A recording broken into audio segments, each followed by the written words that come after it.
¿Ya?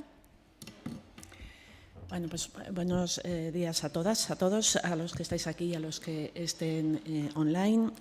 Soy Nieves Burón, secretaria técnica de FAPAR, y voy a hablar en nombre no solamente de mi organización, sino también de la FAF, de Comisiones Obreras, de CGT, de Zaragoza en Común, de Izquierda Unida y de Podemos, puesto que todas las organizaciones hemos participado en la interposición de estos recursos contenciosos sobre los que el Tribunal Superior de Justicia de Aragón nos ha dado la razón por tercera vez.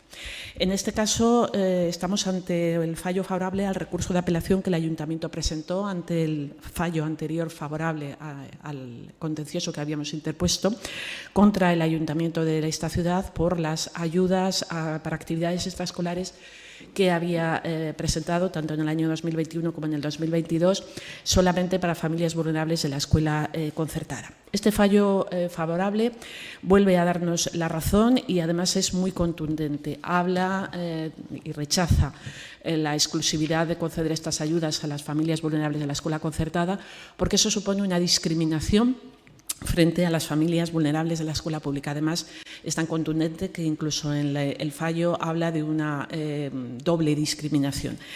Creemos que no se puede decir ya ni más alto ni más claro. Desde que salió el primer fallo, nosotros sabíamos que teníamos la razón y nos asistía la razón porque teníamos una convicción plena de esa discriminación, porque nuestras familias vulnerables son en mayor porcentaje que las familias vulnerables de la escuela concertada.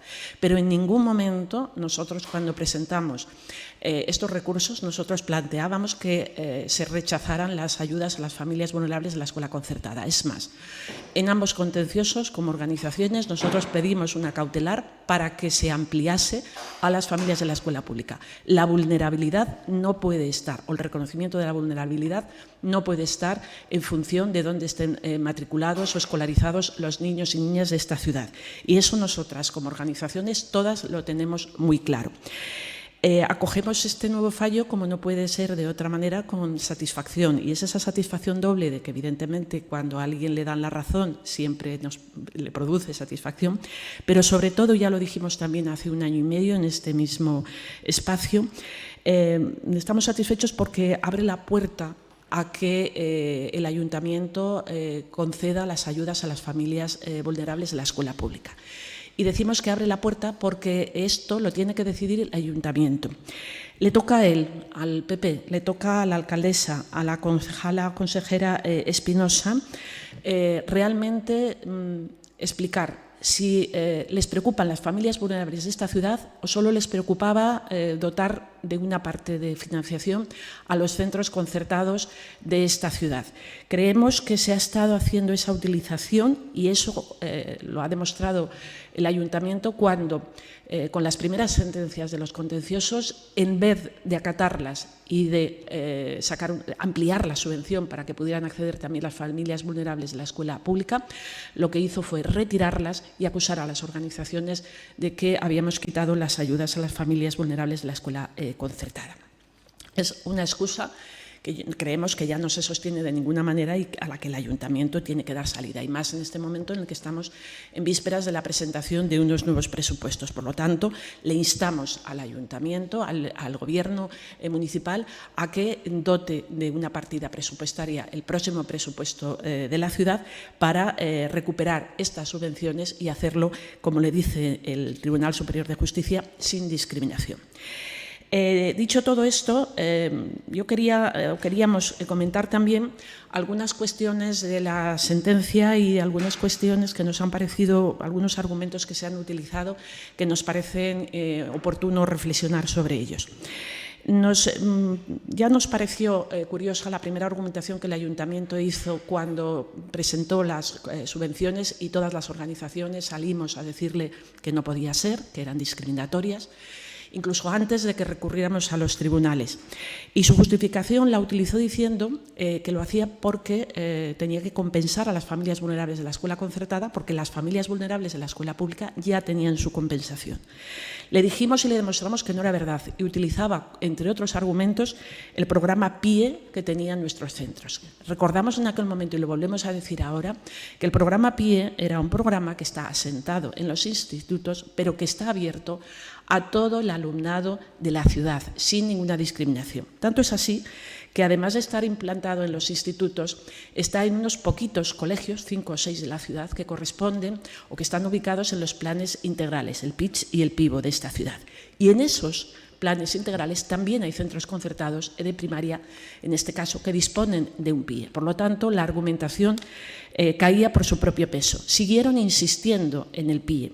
Y creemos que no ha sido casualidad que el recorte que se ha hecho precisamente a este programa y el que hemos venido denunciando y con el que nos hemos movilizado también junto con el cierre de casas de juventud, ha venido coincidiendo con las primeras sentencias favorables y en las que se les decía que estas ayudas eran discriminatorias. Volvemos a reclamar que se recupere la dotación presupuestaria y el horario, por supuesto, de atención de este programa.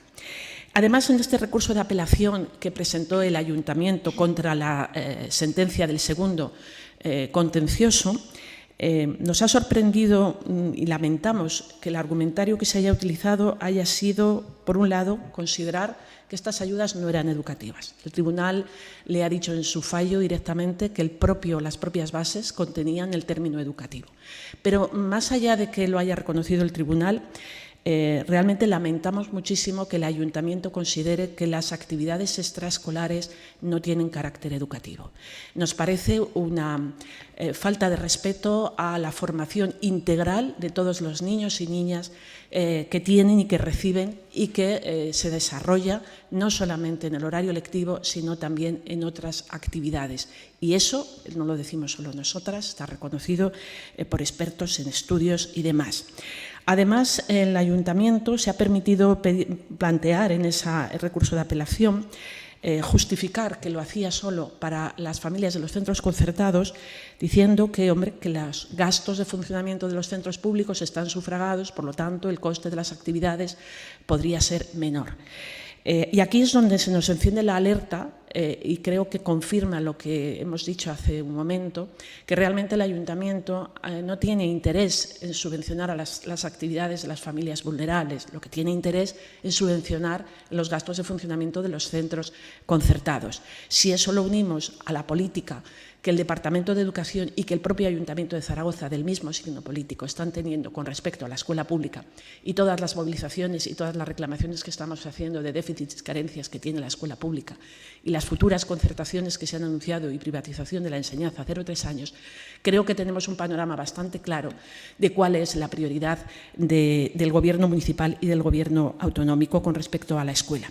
Y, por último, el último argumento que utilizaba en la apelación hacía mención, cómo no, a la libertad de elección de las familias. Hay que decirle al Ayuntamiento que la libertad nunca puede ser discriminatoria y la sentencia, como hemos dicho antes, es contundente. Estas subvenciones son discriminatorias y obliga a que se retire la exclusividad que contenían las bases para sufragar actividades de las familias vulnerables de la escuela concertada. Tienen que ser para todas las familias y esperamos que realmente oiga y acate la sentencia, como no puede ser de otra manera, y además tenga la sensibilidad para, como decíamos, presupuestar ayudas para todas las familias vulnerables. Muchas gracias. Si tenéis alguna pregunta o algo. ¿Hay un plazo? ¿En la sentencia se marca algún plazo para ejecutar la sentencia, o sea, para ejecutarlo? A ver, es que la sentencia lo que hace es anular la parte de las bases en la que se hablaba de solamente para las familias de la escuela vulnerables de la familia concertada, y en realidad lo que hizo el Ayuntamiento ya hace más de un año fue suspenderlas. Es decir, no las mantiene, no las mantuvo.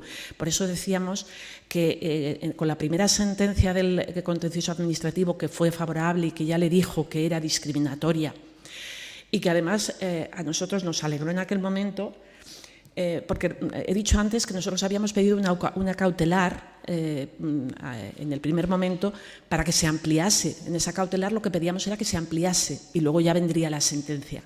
En aquel momento nos hizo pensar que podía haber una sentencia desfavorable porque no se había atendido la cautelar que nosotros pedíamos de ampliación.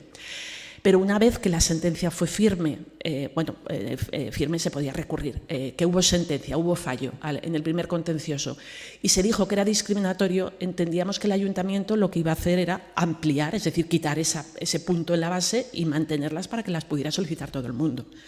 Pues no fue así. Lo que hizo fue suspenderlas, es decir, las eliminó. Y ahora lo que el ayuntamiento está diciendo, en las declaraciones que escuchábamos ayer de la señora Espinosa, es que la responsabilidad de que las familias de la red concertada no tengan estas ayudas es de las organizaciones que hemos recurrido una convocatoria que el Tribunal Superior de Justicia le ha dicho que era discriminatoria y que se la ha anulado. Entonces, por eso insistimos, lo que tiene que hacer ahora el ayuntamiento es presupuestar en los próximos presupuestos una partida y permitir que accedan a ella todas las familias vulnerables de esta ciudad.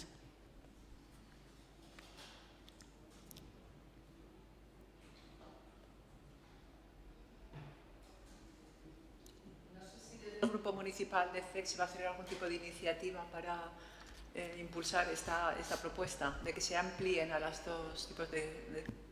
Sí, a ver, ya lo hicimos en los anteriores presupuestos y lo seguiremos haciendo, claro. Seguiremos pidiendo que el ayuntamiento, que además tiene capacidad económica para dar esas ayudas a las familias vulnerables y sobre todo pensando que lo principal en una ciudad siempre es el bienestar de la ciudadanía y en este caso el bienestar y las oportunidades y en educar en igualdad a los niños y las niñas en esta ciudad. Por lo tanto, seguiremos apostando y habrá iniciativa para el presupuesto, para que haya presupuesto para las ayudas para las familias necesitadas en esta ciudad y que necesiten ayuda. Por supuesto, lo hemos hecho siempre y lo seguiremos presentando otra vez este año.